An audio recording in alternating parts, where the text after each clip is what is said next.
चूँकि मामला झारखंड से जुड़ा हुआ है। आप सबने देखा कि कल किस प्रकार से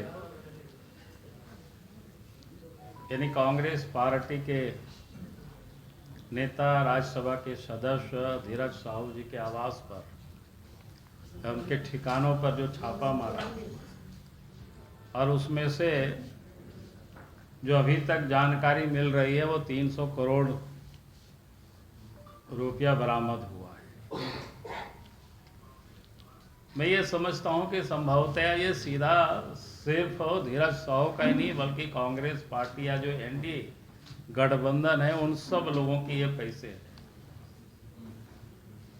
आप सबको ध्यान में है कि कांग्रेस पार्टी का तो करप्शन के साथ नाता आज से नहीं वर्षों पुराना है, और एनडीए गठबंधन में भी जितना लोग हैं उन सारे लोगों का भी रिश्ता नाता करप्शन की समान रूप से यानी एक दूसरे के साथ जुड़ा हुआ है। आप सबको याद होगा कि झारखंड में भी पिछले दिनों जब ईडी ने छापा मारा तो उस वक्त भी ये पता चला था कि 1 करोड़ रुपया झारखंड में भी मिला, और यहाँ के मुख्यमंत्री है जो लोगों ने बताया कि उसके ठिकाने से भी कई पैसे कोई बिहार, मुजफ्फरपुर की ओर, उड़ीसा की ओर, भिन्न भिन्न राज्यों में उस सारे पैसे को यहाँ से वहाँ हस्तांतरित किया गया। अब लगता है कि संभवतः वही सारे पैसे आज वो बरामद हो रहे हैं, और ये बहुत बड़ा स्कैम है, और ये जनता की गाढ़ी कमाई का पैसा ये लोग लूटते हैं, और लूट करके ये लोग उसी पैसा से नामी बेनामी संपत्ति भी लोग अर्जित करते हैं देश विदेशों में। और जानकारी तो यहाँ तक मिलती है कि एक सोना भी खरीद करके लोगों ने जमीन के नीचे गाड़ करके लोगों ने रखे हुए हैं। अभी कोई सामान्य घटना नहीं है कि बहुत बड़ी घटना है। मेरे समझ से हाल फिल के दिनों में जो इतनी बड़ी रकम नगद शायद और कहीं नहीं मिला था, ये अभी जो छापामारी में बरामद हुआ। एक और आप सब लोग देखते होंगे एनडीए गठबंधन की ओर से बार बार ये कहा जाता है, चाहे कांग्रेस पार्टी हो, झारखंड मुक्ति मोर्चा हो या और भी दल हैं, सब कहता है कि भाई बीजेपी हम लोगों के पीछे ईडी, सीबीआई या आईटी डिपार्टमेंट को लगा रखे। भाई आप तो बिल्कुल साफ है कि भाई क्यों ये लोग डरते हैं और क्यों ये लोग इस प्रकार की आलोचना करते रहते हैं। अब करोड़ों टका तो इन्हीं के घरों में मिल रहा है, अरबों अरबों के रुपया, बाकी के यहाँ तो कोई पैसा कोई मिलता नहीं है। तो ये बड़ा ही और मामला है, और मैं समझता हूं कि इस पैसे का जुड़ाव कांग्रेस पार्टी के शीर्ष नेता से लेकर के झारखंड के मुख्यमंत्री तक से ये जुड़ाव होगा, मुझे ऐसा लगता है। और इसलिए मैं ये कहूंगा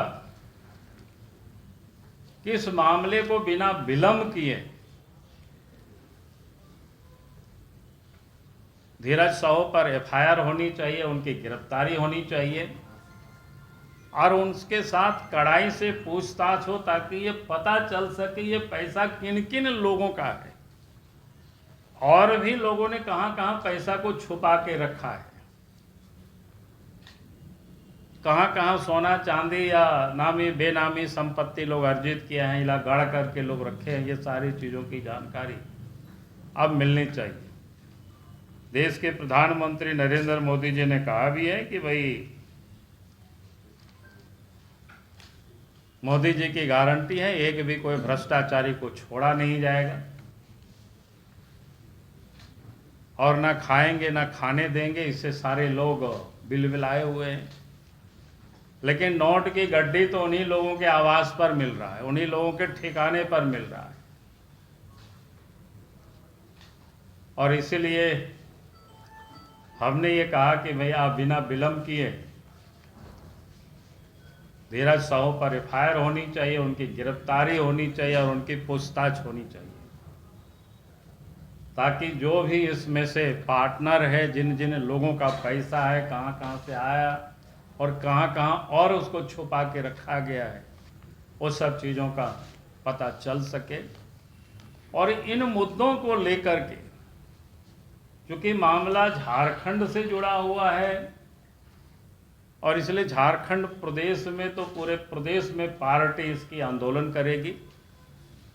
अभी हम सब लोग आंदोलन की रूपरेखा के लिए थोड़ा हम लोग बैठेंगे और उसके बाद तय कर देंगे, तो बाकी आप सबको पता चल जाएगी। तो इस राज्य में भी आंदोलन हो गया। राज्य के जो मुख्यमंत्री हैं, जो इस प्रकार के भ्रष्ट अफसरों को, दलाल को, बिचौलियों को बचाने की कोशिश करते हैं, अब तो लगता है कि इनको मुख्यमंत्री पद से त्यागपत्र दे देना चाहिए। और त्यागपत्र नहीं देते हैं तो अब लगता है कि इनके ऊपर अब कड़ी कार्रवाई होनी चाहिए, क्योंकि ईडी ने भी बार बार इनको नोटिस दिया। नोटिस देने के बाद भी आप देखते होंगे कि ये बिल्कुल कानून को ठेंगा दिखाते हैं, यानी अपने आप को भी कानून से बड़ा मानते हैं। और अब समझ में आ रहा है कि वो क्यों भाग रहे हैं। जिन लोगों ने इस राज्य को लूटा है, इतनी पैसा यहाँ से वहाँ ये लोगों ने छुपाया है, अब तो सब कुछ सामने आ रहा है धीरे धीरे करके, और इसलिए वो भी भागे फिर रहे हैं। और इसलिए हमने पहले भी कहा है कि अब उनके ऊपर विधि सम्मत कार्रवाई होनी चाहिए। और मैं फिर से कहूँगा कि भारतीय जनता पार्टी इन सारे मुद्दों को लेकर के सड़क में भी और सदन में भी, दोनों जगहों पर इन मुद्दों को लेकर के आंदोलन करेगी। बहुत बहुत धन्यवाद। कि मुख्यमंत्री हेमंत सोरेन का पैसा हो सकता है, जब यहाँ ईडी का दबिश बढ़ा तो इधर उधर गया, तो क्या ये इतना ही अमाउंट होगा जो यहाँ प्राप्त होगा या इसके अलावा भी कहीं और? नहीं, वो तो और जब, इसलिए तो मैंने कहा कि तुरंत एफआईआर होनी चाहिए और धीरज साहू की गिरफ्तारी होनी चाहिए, और इसके बाद तब पूछताछ होगी तो और पता चलेगा।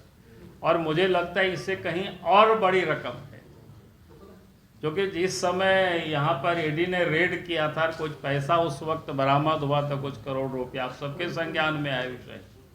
उस समय जो जानकारी मिली थी कि एम्बुलेंस में भी, गाड़ियों में भी ढो ढो करके बिहार, मुजफ्फरपुर की ओर, उड़ीसा की ओर पैसा सेफ जोन में छत्तीसगढ़ की ओर ले गया था। और छत्तीसगढ़ से और यहाँ से शराब घोटाला में तो बिल्कुल लिंक जुड़ा हुआ ही है। तो इसलिए मैंने कहा कि कुल मिलाकर के जब उस व्यक्ति की गिरफ्तारी होगी और उनसे पूछताछ होगी, तो मुझे लगता है कि ये सैकड़ा में नहीं बल्कि 1000 करोड़ में से वो आगे पहुंच जाएगी। सरकार के मंत्री ये कह रहे हैं कि वो तो बिजनेसमैन है, उनके घर में पैसा नहीं मिलेगा तो कहाँ मिलेगा? हम बोले कि बिजनेसमैन के लिए भी सब बना हुआ है गाइडलाइन कि कितना पैसा वो रख सकता है। आप सब लोग उसको नेट्स में, गूगल्स में उसको देख सकते हैं। तो बिजनेसमैन को तो और अच्छी तरह से पता है कि उनको कितना पैसा रखने का एट ए टाइम उनके पास राइट है। प्रधानमंत्री ने ट्वीट कर दिया इस विषय को लेके। अब स्वाभाविक है भाई, ट्वीट करेंगे जब इतना बड़ा कम मामला थोड़ा है। 300 करोड़ रुपया यहाँ का मामला छोटा मोटा थोड़ो है। लेकिन कांग्रेस के प्रदेश अध्यक्ष का कहना है कि आयकर विभाग नहीं बताती है कि पैसे कितने में आए। अरे अभी तक जितना आया है हम सब लोगों ने देखा है, इसीलिए तो हम कह रहे हैं कि अभी तो मेरे ख्याल से और कहीं लोग ये कर रहे होंगे, खोज के खबर ले रहे होंगे। और इसलिए हमने कहा कि उनकी गिरफ्तारी होगी, जब बैंक में पैसा जमा होगा तो आप सबको जानकारी और मिल जाएगी ऑथेंटिक। मुद्दा तो ये है कि बीजेपी आंदोलन क्यों कर रही है? आईटी है, ईडी है, सीबीआई, वो लोग अपना काम करेंगे। अरे जनता को तो बताएंगे ना, वो तो कर रहे, जनता को तो बताएंगे ना कि ये लोगों ने क्या क्या करते रहा है, अभी भी ये लोग क्या कर रहे हैं। कांग्रेस पार्टी क्या लगता है राहुल गांधी, ये हाल के दिनों में हुआ कि पिछले दिनों से काफी जब से झारखंड बनाया, झारखंड बनने से पहले? नहीं, मैं तो कहूँगी कि झारखंड बनने से पहले नहीं, जब से ये झारखंड मुक्ति मोर्चा है, कांग्रेस पार्टी है, उन अतीत की तो मैं नहीं उदाहरण दे रहा हूँ। कांग्रेस के राज में कितना बड़ा बड़ा घोटाला हुआ, अभी भी उनकी राहुल गांधी, सोनिया गांधी, जी का कितना प्रॉपर्टी को अटैच किया गया, ये किसी से छुपा हुआ नहीं है भाई। और जेएमएम का भी जो लूट कांड है आज से नहीं है, कई एक वर्षों से है। मैं उतना इतिहास में आप सब लोगों के ऊपर छोड़ रहा हूँ, मैंने तो आपको इतना ही बात बताई। बाकी अगर एक एक करके मैं दस्तावेज खोल दूँ तो फिर आप लोग कहेंगे कि साहब ये तो आप पोथा खोल रहे हैं। आपने कहा अभी कि मुख्यमंत्री पे कड़ी कार्रवाई होनी चाहिए, मतलब आप किस तरह की कार्रवाई चाहते हैं इसके में? अब विधि सम्मत जो कानून सम्मत जो होगी उचित वो कार्रवाई करेगी। चलो भाई ठीक है। अरे यार जो बोल रहे हमारी कमेटी तो सब यहाँ देख रहे हैं, इधर महामंत्री है, इधर प्रेस के सारे लोग हैं, इसमें कहाँ आप लोगों को परेशान। पहले से लोग हैं तो पहले